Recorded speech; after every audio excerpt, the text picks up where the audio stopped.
They're coming to get you, Barbara.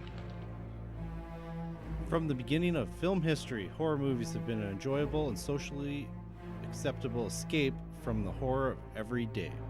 Not only do horror movies give us a safe space to live out our societal fears, they also help people to accept the fear of an evolving and changing culture. Each decade brings a new era of horror movies that show audiences their fear of dying in a safe environment of a cinema. And for better or for worse, these films confront viewers and force them to accept new views, radical and changing world. In 1931, author Mary Shelley's novel was adapted into a feature film called Frankenstein.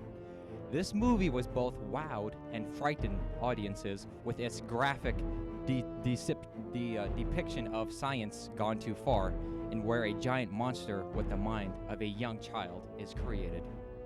The film follows Dr. Frankenstein, who sets out to create a man, and while he succeeds, he does not know how to deal with his creation. The newly created monster goes on a journey of a self-discovery, which leads him to accidentally kill a young girl. Despite the tragedy, the monster does not understand the consequences of its own actions. Finally, Frankenstein's monster is dealt with and by the swift actions of an angry town mob. Looking back, the film can be viewed as an allegory for the societal fear of science, in particular surrounding World War I and the use of tanks and mustard gas. As well, Frankenstein's monsters parallels the return of thousands of injured and disfigured veterans returning home from war. Prior to the First World War, several injuries were often fatal, but around the turn of the century, medical science has advanced and people could survive these horrific injuries and continue to live.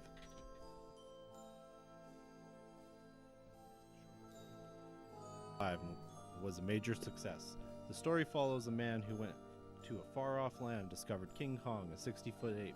The man decided to capture the creature, bring it back to America, and show the world and make a profit. As with Frankenstein, the film ends with the monster once again becoming the victim. When this film first came out, it was just seen as a big-budget monster movie with amazing effects. Post-release, many people came to understand the story as a metaphor for the American slave trade and their cultural reliance on minstrel entertainment, both of which were enhanced by the uncertainty and fear of the Great Depression. Many people do not agree with this reading of the film, but it is undeniable that the parallels do exist. In American travels to a distant land, kidnaps and locked in chains King Kong, a creature he believes to be inhuman. The film could also be seen as a portraying of the fear of interracial relationships between black men and white women, as seen with the intimate relationship between the film's heroine and King Kong. When reflected upon, one can also see the threat of a sexual revolution against the culturally ideal image of a white, middle-class, nuclear family. 1968, George A. Romero released Night of the Living Dead. This movie follows a woman who gets attacked by a strange assailant only to find out it is the dead coming back from the grave. One thing stands out about this film is that at the time of its release, it was one of the first films to star a black man in a lead role. The lead, Mr. Dwayne Jones, was the voice of reason in this unreasonable time. Zombies were attacking with no real motive outside feeding on humans' flesh. Spoiler alert, everyone dies except Dwayne's character, who makes it out alive only to be mistaken by a gang of police and rednecks as a zombie and is shot and killed and burned. The movie came out at a time of civil unrest during the 1960s race riots and fight against Jim Crow laws. This movie portrayed the mindless hordes of people attacking the statu quo, the fear of an integration, and the fear held by the black population had towards the police. As well, zombies were referred to as ghouls, which was a new take on the Haitian undead slave trope. On September 11, 2001, the landscape of America was changed forever, with the media also changed. Prior to the attacks, horror had become stagnant with the takeover of meta-slasher movies aimed at teens. Leprechaun had gone to space and is now in the hood. No good. Left in the hood, come to do no good. Left in the hood, come to do no good. And after the attacks, a new wave of extreme horror began, torture porn. This is a whole genre about people suffering through more realistic kinds of horror. Gore had become more real and less cartoony. The PG-13 ghosts or mass killers of the time, still a safer alternative, but the cheap, horrific torture movie had taken off. The monolithic fear of the Middle East was portrayed by sharp objects getting slowly inserted into still living humans.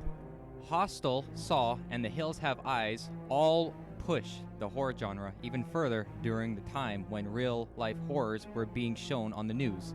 Constant war in the Middle East, beheadings, and other acts of terror created a tense and scary atmosphere for much of the Western world. Thus, these more intense and graphic horror movies were used as a way to manage and terror of real life. Small budget movies and had now taken over and showed people suffering from things that could actually happen.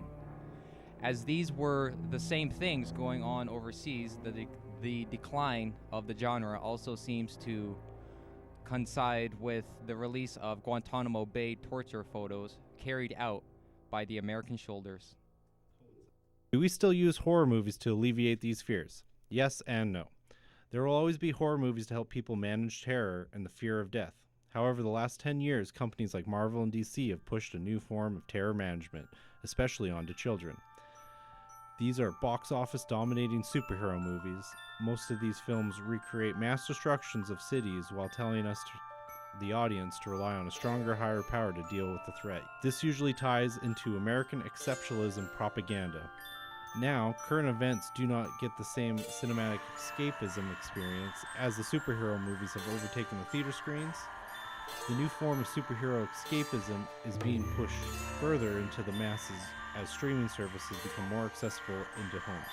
I don't think it will last forever because horror will always be edgier and more provocative places for ideas. While superhero movies will always remain as safe and accessible propaganda, however, I believe sooner or later the genre will wear out its welcome.